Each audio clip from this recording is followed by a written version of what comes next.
দুনিয়াতে সামান্য একটা পিঁপড়া কিভাবে হাইটা দিতেছি এই শব্দটা পর্যন্ত ওই আল্লাহ তাআলা শুনেন। তাহলে আপনি কিভাবে ভাবেন ওই মহান রব্বুল আলামিন আপনাকে ছেড়ে দিছে? আপনি কিভাবে ভাবেন আপনি যে ভালো কাজগুলো করতেছেন এগুলোর ফল আল্লাহ দিবে না? আপনি কিভাবে ভাবেন আপনি যে খারাপ কাজ করতেছেন, আল্লাহ তাআলার সাথে নাফরমানি করতেছেন, এগুলোর বদলা আল্লাহ তাআলা নিবে না? আপনি কি ভাবছেন আল্লাহ আপনাকে ছেড়ে দিবে? কখনো নয়। মহান রব্বুল আলামিন পবিত্র কুরআনে বলিতেছে, তারা কি ভাবছে তাদেরকে ছেড়ে দেওয়া হইব? কারণ কিয়ামতের ময়দানে যখন আল্লাহর সামনে আপনি দাঁড়াবেন, তখন তো ঠিকই আল্লাহর কাছে আপনার জবাব দিতে হবে।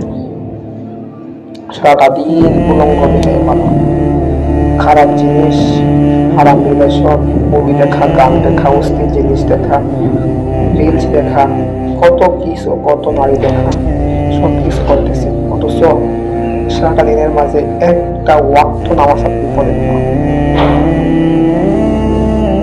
আফসোস, আপনি মুসলমান।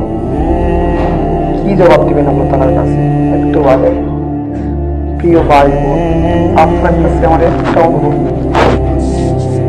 আপনার জীবন শেষ হওয়ার আগে, সময় শেষ হওয়ার আগে আল্লাহ তাআলার রাস্তায় চলে আসেন। আল্লাহকে চিনেন।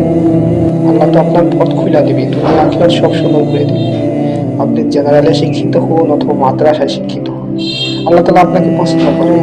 দেখেন আমার দিকে তাকাইয়া, আমি কতটুকু পথভ্রষ্ট আছিলাম তা আপনাদের বলে বোঝাতে পারবো না। আল্লাহ তাআলা আমাকে হিদায়াত দিয়েছে, আজকে দিনের পথে চলতেছি। জেনারেলে পড়া সত্ত্বেও কত চেষ্টা করি হারাম থেকে বাঁচার, কত ট্রাই করি নিজের জন্য আমল করার। আপনি পারবেন না কেন? একটা বার চেষ্টা করেন, আল্লাহ তাআলার কাছে চান, অবশ্যই আল্লাহ আপনাকে হিদায়াত দেবে।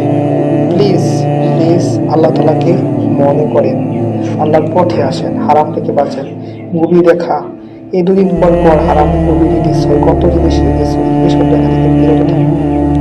গান বাজনা ছেড়ে দেন, গান বাজনা তো হারাম। গজল শুনেন, 5 ওয়াক্ত নামাজ পড়েন, দেখবেন আপনার মনে একটা আলাদা শান্তি থাকে। দয়া করে সময় থাকতেই রবের পথে আসেন। সময় ফুরিয়ে গেলে আইসা লাভ নাই। ওই কবরে জবাব দিতে পারবেন না আপনি, এত ভয়ঙ্কর কবর। প্লিজ দিনের পথে আসেন ভাই, তোমার কাছে অনুরোধ করি ভাইয়া, প্লিজ দিনের পথে আসো, প্লিজ প্লিজ প্লিজ।